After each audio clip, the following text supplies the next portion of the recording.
Right now, somewhere in the world, a billionaire is sitting on a waiting list. They aren't waiting for a government permit or a medical procedure. They are waiting to hand over between $200,000 and $5 million for a car that the manufacturer has the materials, the engineers, and the factory space to build today. In a single year, Volkswagen produces 9 million vehicles, while Ferrari produces just 13,700. But the financial reality inverts with profit margins. Volkswagen operates at 5%, Ferrari at 27%. They earn 5 times more profit per vehicle.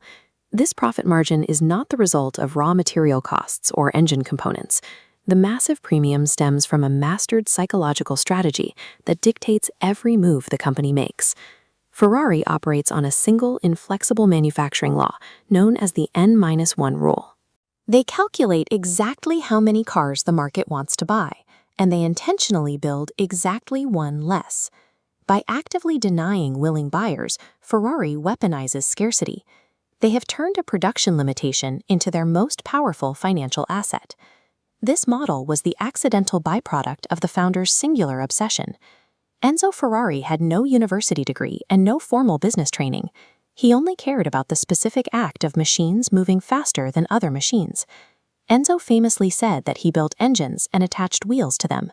To him, the road cars were a side hustle, a way to generate the cash needed to fund his true passion, Scuderia Ferrari, his racing team. By 1963, that racing program was bleeding money. When Ford Motor Company offered $18 million to buy the operation, the deal seemed like a certainty. Negotiations only collapsed when Enzo read the fine print. One clause stated that any racing budget exceeding $250,000 would require Ford's approval. Enzo told the delegation to go back to America. The deal was dead. Henry Ford II responded to the rejection with a $100 million budget. His mandate? Order his engineers to build a car with a single purpose: crush Ferrari at Le Mans.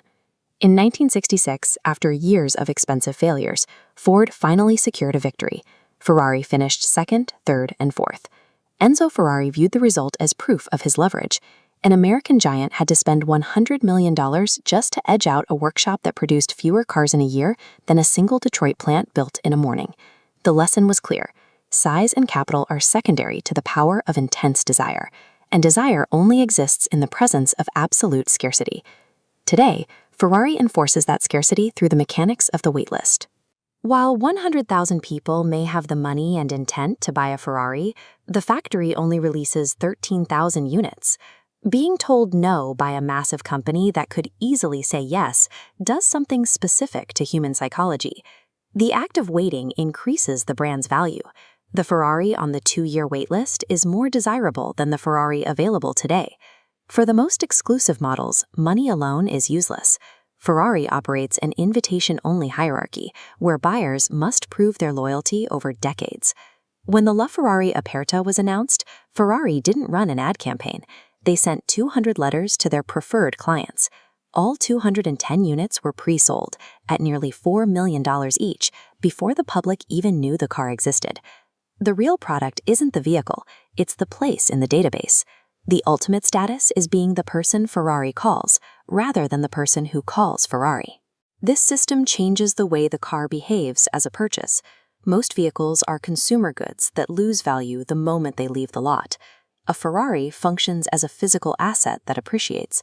The most extreme example is the 250 GTO. Purchased for $18,000 in the early 60s, a single unit sold at auction 50 years later for $48 million. This chart shows that return in context. No stock, bond, or real estate market has ever delivered a yield that matches the appreciation of a restricted Ferrari model. Ferrari isn't manufacturing a mode of transportation. They are minting tickets into an elite fraternity where patience is rewarded with financial growth. Modern business is built on the pressure to scale. Every board of directors and every analyst on Wall Street demands more units, more revenue, and more customers. Other luxury brands have caved to this pressure, trading their prestige for short-term volume. They capture a spike in sales, but they spend the next decade trying to recover the exclusivity they sold away. Ferrari's leadership understands that growth is the specific poison that would kill the brand. CEO Benedetto Vigna has stated that the company will always deliver one car less than the market demands. It takes immense discipline to hold back production when the orders are already signed.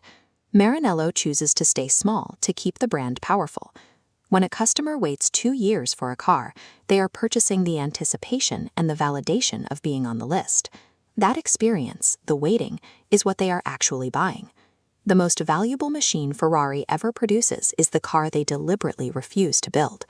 Because the car that exists only in the imagination of a denied buyer will always be perfect.